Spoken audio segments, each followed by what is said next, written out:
And welcome to the Aaron Katzman Show. I'm your host, Aaron Katzman. We speak about your life, your money, and your investments. And as always, we're coming to you from the spiritual and soon-to-be financial capital of the world, Jerusalem, Israel. If you like this content, please hit the like button below. And if you've not yet done so, please subscribe to both the YouTube channel and to our podcast. So I was reading an article in the financial media, and it was about somebody who hadn't saved very much for retirement. I'd like to sort of walk through the situation. The man says he's 68 years old. He's got no investments. He's got a condo that's worth, or apartment, excuse me, that's worth around $90,000. And there's about $70,000, about $70,000, let's say, in the bank. And he wants to know if it's too late for him. One important piece of information is that he's still working. Now he's 68 years old, not so simple, right?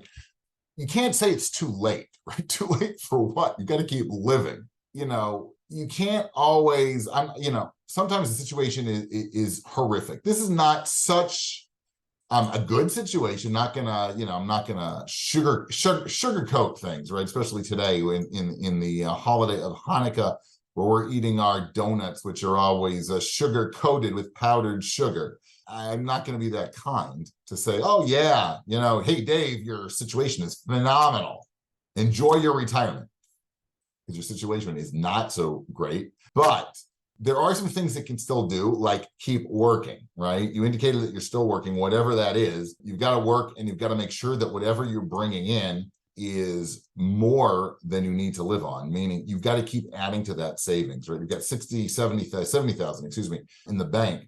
I would get some of that money to work, right? I start investing some of that money, probably moderately. I don't think you can invest it overly aggressively, because if things go against you and health issues happen, whatever arise, and you're no longer able to work, then you're sort of up the creek. You also indicated that you were not yet taking Social Security. So if you can hang out for another year, another 2 years or so, you'll get the maximum benefits of Social Security, and that'll help you. But you're gonna, you don't indicate how much you're spending. We don't know about your standard of living. So it's a tough one. But just, if you can manage to put away over the next couple of years, and get that up to, put away thousands of dollars a year and get some of your money invested so that you have, $150,000 between bank accounts and investments when you're no longer able to work, plus your Social Security, right? Plus an apartment, which is worth $90,000 today, maybe if things happen, break right, the right thing for you,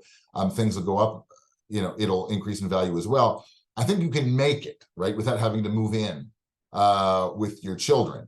Because ultimately, right, Social Security will go a long way, hopefully. Again, you don't indicate what you're spending, but will go a long way in helping you meet some of your expenses. And then you can start drawing down. You're certainly not going to be living off the interest that your investments spit off. Probably, unless you're able to, more or less live off of Social Security. But assuming that you need to supplement your Social Security, you're probably going to be drawing down some capital. But if you have $150,000, if you can only take out $15,000 a year, that'll get you another 10 or 15 years of supplemental income to Social Security, right? So assuming if you retire at 70, we're already at 80, okay? And you still have this apartment. Now, you might not think it's worth that much, but again, in 10 years and 15 years, it can be worth $120,000, $130,000. And then you'd go ahead and sell that and rent. And then you'd be able to, probably pretty comfortably get yourself to 90. So you might not think that you have a lot of money, but at the end of the day, because you have an asset and you've managed to put some money away in the bank and you'll get Social Security and you're still working, I strongly advise to work as much as possible for as long as possible. Because that's going to be a big thing. That's going to allow you to sort of build somewhat of a cushion going forward. So I think that you can make it, right? I don't think all is lost, meaning when I say make it, you should live and be well until 120, but you don't want to have to move with your children or whatever, or have them support you. So I think you should be able to be pretty independent until 120. Now, there are plenty of people out there who are not. And I think I'm just going to give a little bit of comment on my profession. We don't need to sugarcoat everything. There's sometimes where people's situation is just bad, okay?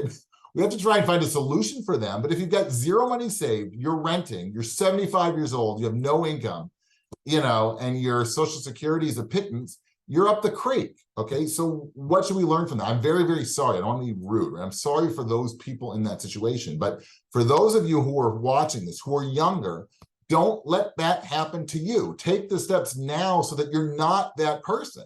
That either you don't have to move in with your children or your grandchildren, or you don't have to, go to a soup kitchen, once a day to get fed. Right? We don't want that situation, and you control that. You're in control of that, right? Obviously, bad things happen and life happens. And for some people, the worst tragedies happen and they end up in that situation, okay? But that's not, that is a minute percentage of the population. For most of us out there, even if you're getting up there, if you're in your 50s, your early 60s, you can still take steps in order that you can, have a comfortable independent. I'm underlining and focusing on independence because I think that's important. Retirement. So stop living for today and start thinking about tomorrow and make those financial decisions which will enable you to have a comfortable tomorrow. Start saving. Put money away. You don't need to buy the latest gadget. You don't need to go on the most expensive vacation. You don't even have to go on vacation if you've got no money. Spend time with your family, over water and play games. Okay, you can do that. And ultimately, chances are you're probably going to develop a closer relationship with them than just spending money and going on a fancy vacation so that you can tell your friends you went on a fancy vacation. But, did you really come together as a family? I don't know. So take the steps needed. Start saving, start living within a budget, start making a budget. Okay, because time's running out. It's not going to happen when you're 70 years old. You're not going to say, hey, okay, well, now I'm going to get on a budget. I'm going to start saving, blah, blah, blah, blah, blah, blah, because chances are you're not going to have any income at that point. You're going to be living off of whatever you get from the state. Okay, so start living within your means and then some, right? So that you can put money away and you can save and take whatever social benefits you get and invest those benefits. Okay, you have to start thinking about the future. Don't want to sugarcoat it, because you could be one of those people who have nothing, no home ownership, no investments, nothing in the bank. You're no longer able to work. And whatever pittance you get from Social Security or in Israel from Bituach Leumi is not going to, chances are, is not going to help you make ends meet. It's not even going to cover your food, let alone your housing. Okay, do you really want to be one of these people? Do you want to move in with your kids? In the best case scenario, do you want to end up at the soup kitchen? You don't want to. So come on. Okay, now is the time to take control of your financial situation. You can do it. I believe in you. If you need help, feel free to reach out to me. I'll tell you the steps. I've already gone through some of them, but in more depth, you can certainly find it on my channel and many of the things I've written, and online. It's not rocket science, right? To start saving money and getting yourself into a much better financial situation so that when you retire, you can be independent. You've been watching the Aaron Katzman Show. We speak about your life, your money, and your investments. If you like this content, please hit the like button below. And if you've not yet done so, please subscribe to both the YouTube channel and to our podcast. Thanks so much for tuning in, and we'll speak to you soon.